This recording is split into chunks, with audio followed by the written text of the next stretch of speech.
Hello, Swansea Zine Fest. I'm BluRaven Houvener, writer, illustrator, and creator over at BCH Comix. I'm today going to be talking to you about the correlation between creating zines and making comics. Oh God! Well, that was not my coffee. Ugh, that was unpleasant.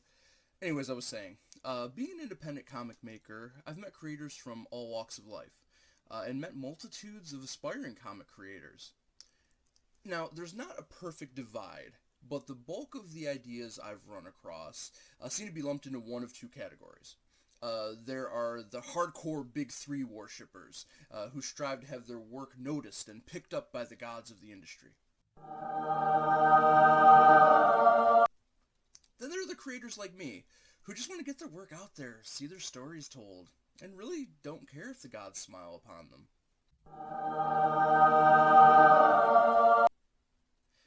Neither way is inherently really good or bad, and I'm certainly not casting any disdain on big comics. I grew up reading X-Men and Batman. Hell, Spawn is what got me into wanting to make comics when I was in the 5th grade. But ultimately, the downside to the big three worship I was speaking of is the weight. When you've been around artists and creators enough, you hear tales of rejection letters. I mean, if you put yourself out there in any degree, you're going to receive them. Not to, not to make anyone worry or anything like that, but I mean, it's true. If you put yourself out there, you are bound to get a rejection letter or two. I mean, I've got a folder full of them right there.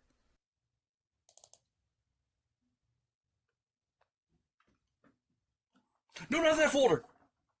Now, with there being such a high bar to scale, when it comes to getting into, a DC or a Marvel or even an Image, I think that's what draws many, including myself, to the almost mythical world of zines.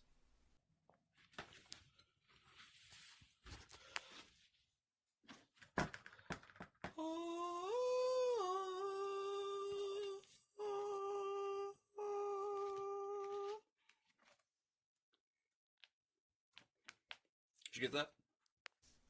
Now, bring it in and let me tell you.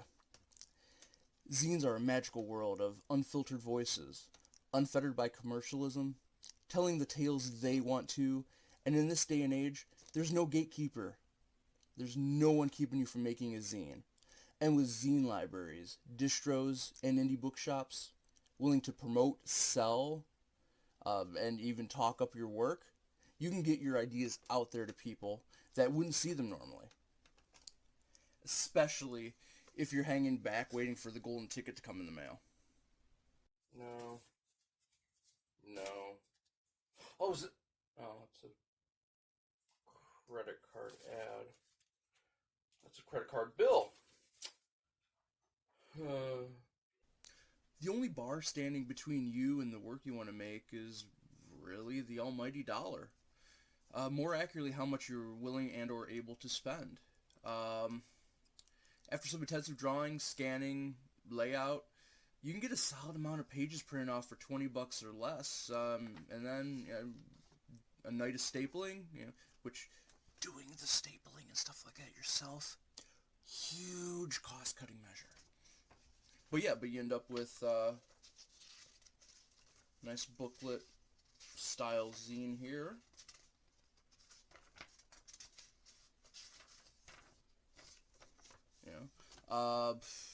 Then, if you want to spend even less money than that, you could do the same thing. This is a method that's really popular. You do the one pager, and you just fold it so that way one page becomes multiple pages. And then, if you're even in a position where you're not quite sure if you want to spend the money on it, or just not in a position to spend the money, I mean, all of our, computers, mobile devices, etc. now, you can set up a pretty solid zine on those, and then social media and other hosting sites offer a lot of possibilities when it comes to getting your work out there and getting it seen. If you can beat the algorithms, which that's a whole other video in itself. Posted this 8 hours ago and one person's seen it? What the Digital and web-based are great and cheap ways to go. They're how I honestly got my start, but there's something to be said for print. Actually, my coffee this time. I remember my first convention handing out my first ever printed zine. It was an unbelievable feeling, still to this day, can't describe it. When you're giving someone a URL to go to, that's one thing, because the person's really got to be interested. Otherwise, it's like you're giving them work. And if you've ever dealt with the public, you know how that goes. What? I've got to do something? Screw this. But if you're handing them an actual item, they might not be interested initially, but sometime down the line, they might pick it up again and randomly give it a read. And then, boom, you've got a new fan right there. I hope this pep talk has energized you and given you some laughs. Because this wasn't so much a how-to video as it was a do video. If you love making comics or have always wanted to make a comic, then make it a zine. You don't need the best equipment, you don't need the top-of-the-line pens, tablets, materials. You just need the absolute will to see your creation through until the end. And maybe a copy machine. Except, as I mentioned earlier, when you don't need a copy machine. Now get out there and make it happen. I want to see a lot of comic zines from you, okay?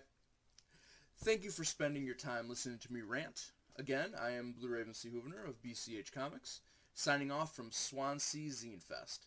Peace.